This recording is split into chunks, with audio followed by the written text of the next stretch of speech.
What's up, YouTube? Welcome back. Well, kind of jumping back and forth between projects. I started working on the 60, and now I'm back working on the C10. I mean, I'm going to work on both of them today.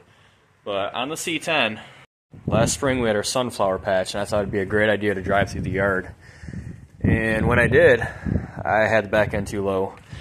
And what happened was I actually caught the roll pan, so I've already worked on the other side. This roll pan is going to get welded solid. I think it'll look a lot better.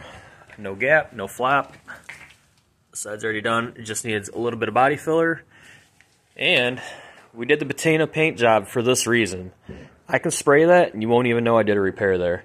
So that's what I'm going to do on this side. I got the angle grinder out right now. Well, I already got this lined up where I want it. I'm going to go ahead and clean off the metal. We got the little Hobart over there. I have to cut a new piece. So this is the piece I had left over from the other side when I made my patch. This is too wide. It's going to be kind of a pain in the butt to actually trim that down, so I got this bigger piece. I had this bigger piece. But I'm going to go ahead and cut out this patch right here. And what we do is I'll go ahead, I'll hold it up there, I'll tack it, and I'll pretty much form it as I go. The only thing is I will pre-bend for this crease right here. So it'll get tacked up here, it'll be bent right there, and then I'll just continue tacking my way down, bend it up underneath, and then fill it all in with weld. Go ahead and grind it, bondo it, maybe paint it. Probably not today though. We'll get the metal work done though, that's for sure. I mean, I don't really care about the body marks and stuff. The only thing I've actually bondoed and painted was the filler cap. Other than that, there's no bondo on this truck. For me, the funny part is when I actually take it out, people are like, "Oh, you're not going to paint that, are you? I love the way it is." Joke's on you, it's already painted. It's the way it's going to stay for now.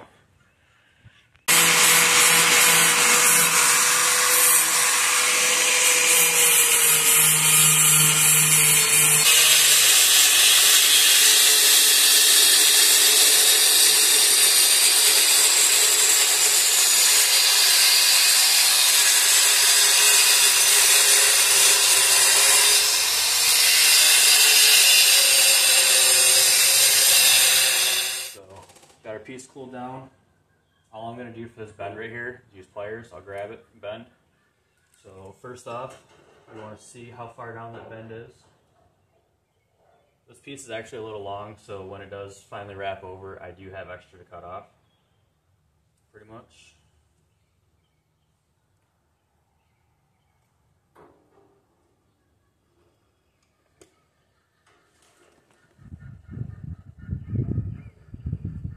Sucks that I have this clamp on here because I didn't use this last time. Last time I used a sheet metal clamp, but the other side is a lot closer. This side, not so much. So maybe we'll pull this off. See how bad it actually is. See how much right there it wants to spring back. See if I can grab it underneath. It's not a welding blanket. This is just a Harbor Freight moving blanket, but it's a lot better than sitting on the concrete. It's not going to weld on it. This is just a Harbor Freight clamp. I had a couple pieces of steel, and I just tacked them on there. That way I can actually go across two panels. On the back of these, there's just a seam, and it wasn't wide enough for the actual pads on this to go on, so I'm like, you know what, cheap enough vice grips, I'll just weld some plates on there. I'm going to use them anyways.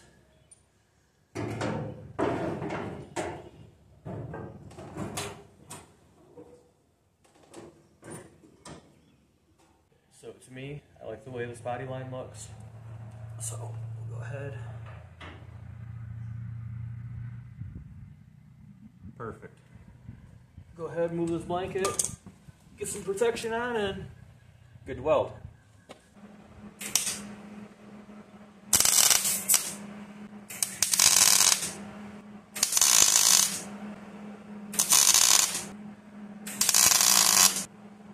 afraid to have a hammer on hand, so that way you can massage the metal where you want it to be, or where it needs to be. You'll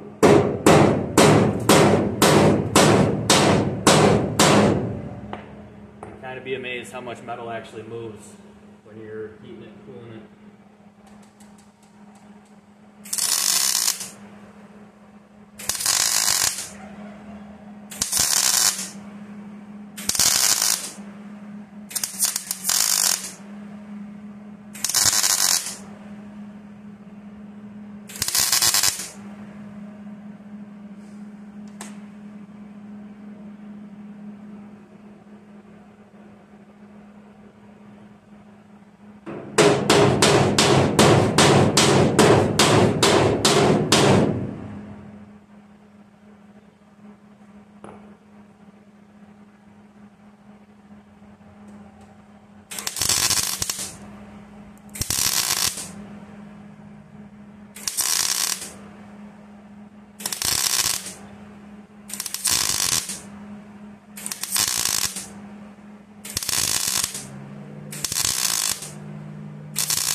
Also, make sure that you're not causing fires.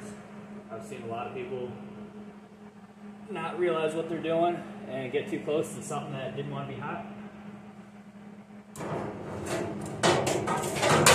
All done with that clamp now.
Pretty much just keep on doing tack welds, move your heat around so that way when it does cool, it doesn't try to pull your metal too much. I'm not too crazy worried about this because there is that seam that goes on the backside, so it's not like it's just sheet metal. There is bracing, so it might pull a little bit. It's not going to pull crazy like if you're welding two seams together. I had that issue when I did my box. Well, right here is not too bad, but up front I put way too much heat to it and it actually curled the metal in, which isn't horrible because you can just put Bondo over that, but if it would have curled out, it would have been a bigger issue. So go ahead, throw a bunch more tacks on this and get the grinder back out.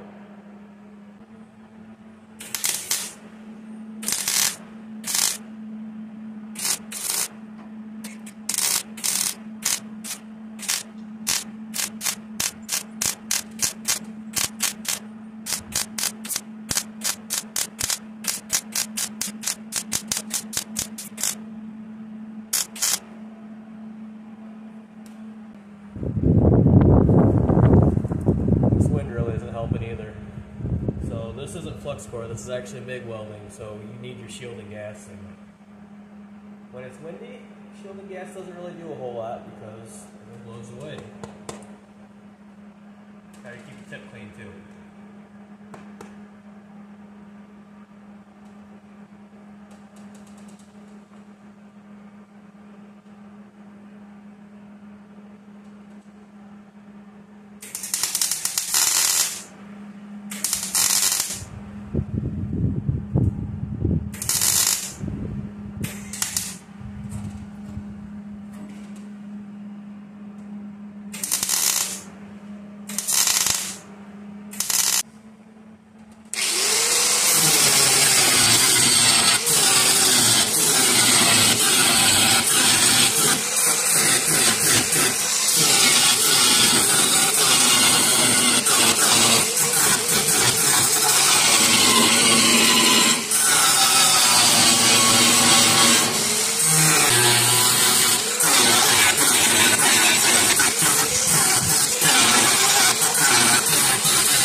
after you have it smoothed out, you fill up the holes, like a hole there, a hole there. Just go ahead, throw another tack on them.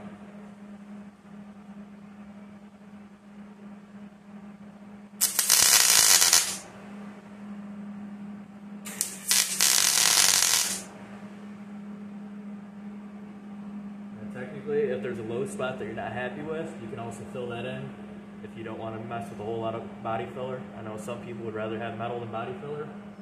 To me, this is more of a rat truck, so it's not a big deal. I'm okay with a little bit of body filler.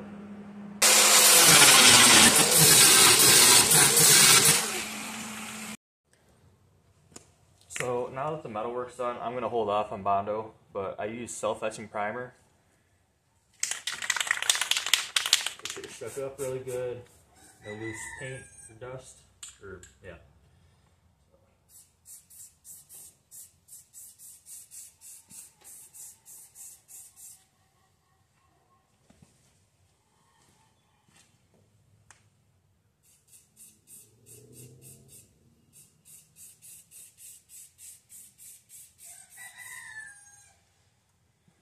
Let that dry, and we'll come back with our color. And this is our second color, is Satin Lagoon. Technically, when I did the patina, or the spray can patina, I actually made a video on that. Use the self-etching primer on anywhere that's bare metal, and then I used a gloss black, I used Satin Lagoon, and then I think the top color is called Seaside, and I can't remember if that's satin or not. Or no, semi-gloss. But pretty much spray your base colors, especially for like places that would be exposed to sunlight a lot or weather, so that way you can sand through and make it look like it's got the weathered look. I really like the way the hood turned out. The rest of the truck still needs to be sanded down. I'm not good at finishing projects, and if I do, it takes forever. So go ahead, spray our second color. Doesn't matter if you miss anything because it's just the base color. And then when you come back through later, then you want to make sure you have decent coverage, enough to make it blend in.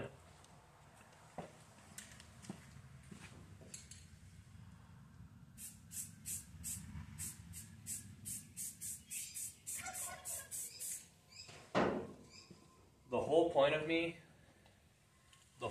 me wanting to do the patina paint job is so I can do stuff like this. I can do metal work, I can come back, I can throw some paint at it, and it's going to match the rest of the look of the truck. It's not going to be like, oh, well, now you got to repaint the whole truck because you did a repair. No, that's the whole point of doing the patina. I can do all the repairs, and then when I am finally happy with the way everything is, then I can go back if I decide later on and actually make a nice paint job. But right now, I like it the way it is. Now for the final coat. I was wrong, it's gloss. It's not semi-gloss like I thought. Chop up. Get. And of course the wind picks up right now. Do not want to get overspray all over everything.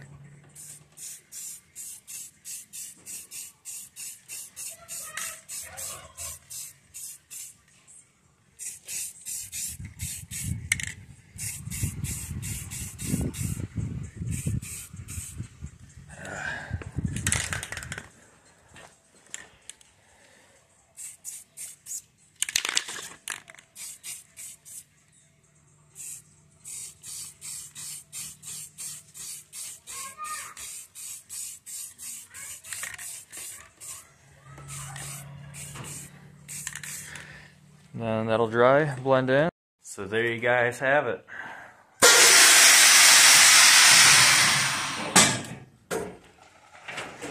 Got the truck all dropped down now, and come out here and actually see what it looks like. Well, there's your view of the final product.